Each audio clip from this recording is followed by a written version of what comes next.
What's the meaning of coup d'état?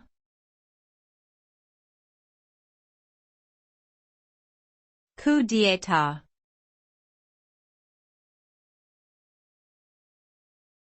Coup d'état.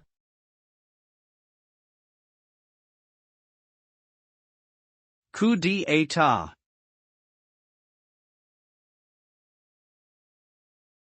Coup d'état.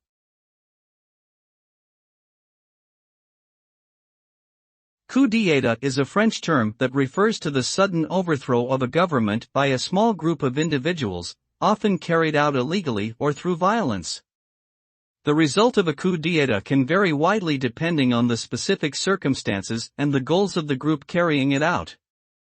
It can result in the establishment of a new regime, the removal of certain individuals from positions of power, or the imposition of martial law or other emergency measures. In extreme cases, it can lead to a breakdown of civil society and widespread human rights violations.